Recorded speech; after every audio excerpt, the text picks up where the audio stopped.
Urban Meyer, Jerry Jones. So Jane Slater of the NFL Network reported about a week and a half ago that there was interest and that between the two parties, and that Stephen Jones had talked to Urban Meyer, never reported about a meeting. But Jerry Jones on Tuesday morning was asked if he had met, or if Stephen Jones had met with Urban Meyer recently, and he flatly denied it. He said, I can tell you specifically that is not true.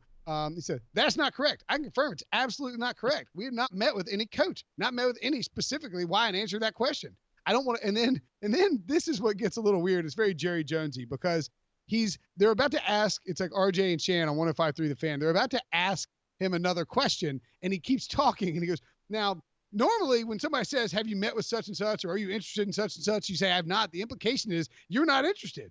That shouldn't be brought forward either.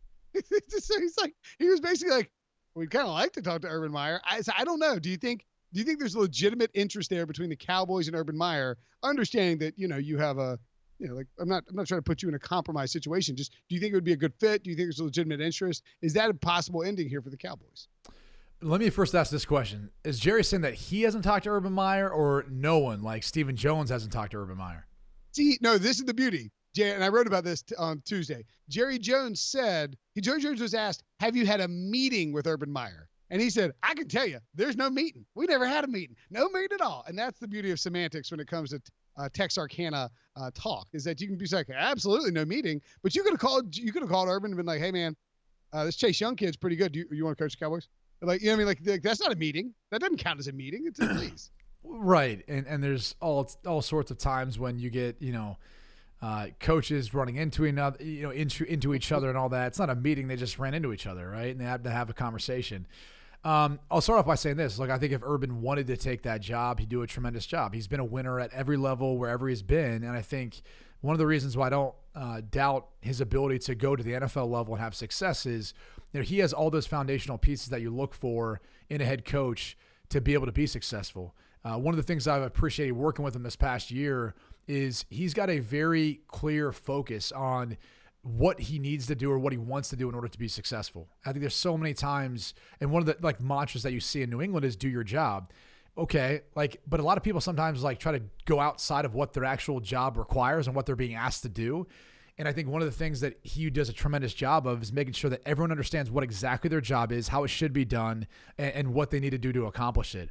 And so that clear line of communication, that clear focus, all those things bode well to, I think, enhancing performance. And so that's part of it. He's an incredible motivator. The guy is ridiculously competitive, hardworking, competitive, all that. And so all those are the same traits that I think you see in a lot of coaches, a lot of players that in the NFL. But obviously there's something more to him because he's had success literally everywhere he's gone. Bowling Green State, Utah, Florida, Ohio State. So if he were to join the Cowboys, I definitely think he could make it work. I think the biggest thing he'd have to adjust to is just the fact that, you don't have necessarily a new recruiting class. You've got to, balance your cap and salaries and deal with all that sort of thing. And maybe it's a little bit different as far as how you go about communicating with NFL players as opposed to how you go about communicating with college players. But again, all things that I think he would be just fine with doing. And you'd pair him back with a guy in Zeke Elliott, who they had a lot of success together during their time at Ohio State. So I think if the opportunity was there, I think it'd be hard for anyone to turn down. I mean, forget Urban Meyer. Think about Lincoln Riley. Think about Matt Rule. Think about any of the other names you want to throw out there. If someone comes and offers you the Dallas Cowboys head coaching job, like even me, I'm not even qualified for it. If Jerry Jones was like, hey, you want to coach the Cowboys? I'd be like, yeah, sign me up. And then I'd be like, okay, I'm going to figure it out now, right? I think everyone would take that opportunity because it is the Dallas Cowboys, regardless of the concerns about Jerry Jones and him talking about you on local radio or him meddling too much in all of it. I think you look at that roster, you look how bad the NFC East is this year, by the way, and you just think to yourself, like, this team is probably underperforming, and I think they're good enough to be able to get into the playoffs and maybe make a run to win a Super Bowl. Okay. I dig the idea of Urban in Dallas. I think it'd be fun. It'd be intriguing. It'd be spicy. Give me the storylines. Give me the page views. By the way, name a better candidate for a head coaching job in the NFL that's like an assistant right now. Then Urban? Yeah, or any other college coach that's thrown in the mix, whether it's Lincoln or Urban or Matt Rule, like any of those guys. Like I feel like part of the reason why we keep hearing speculation about college coaches is there's just not an assistant that really blows you away outside of, well, yeah, of course, Josh McDaniels, but he already turned down a job, what was it, last year with the Indianapolis Colts, and maybe there's some other guys who are kind of waiting in the wings or guys we don't know quite as much about, but still, I think there's a lot of people looking at what the Cardinals did, bringing in Cliff Kingsbury, and they're probably thinking to themselves, okay, like who can I maybe take from the college football level that's a good coach that can maximize my roster and have success. Well, I think too that when you look at the Sean McVay factor here, right? Like Sean McVay's got the Rams; they're doing fine this year, but all the little branches of his tree. Matt LaFleur's fine in Green Bay, but I mean, they're not, they haven't magically fixed Aaron Rodgers, and the offense isn't incredible. They're having a great season, but I don't think everyone's attributing it strictly to Matt LaFleur.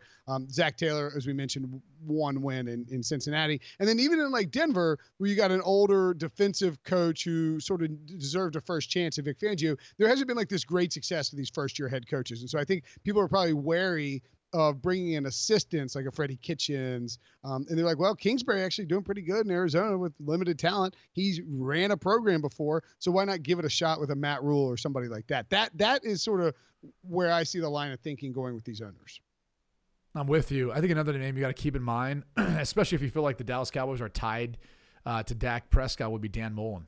He's done a good job during his time in Florida, and I think it would make a lot of sense if you're saying, how can we maximize Dak Prescott's ability? Well, why don't we bring in the coach who coached him at Mississippi State back when I believe they actually made it up to number 1 in the polls, and Dak was a Heisman candidate. So there might be something there too to keep in mind as we move forward. And again, I hate talking about the subject only because Jason Garrett still has the job. Jason Garrett is very, very well respected within that organization, and I think people on the outside don't understand how hard he works, how much the players respect him, and everything.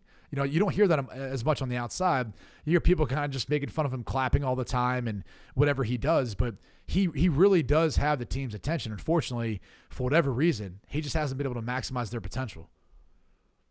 Dan Mullen, by the way, has never coached in the pro level, but he did. The interesting connection there is with when he worked for Urban at Florida.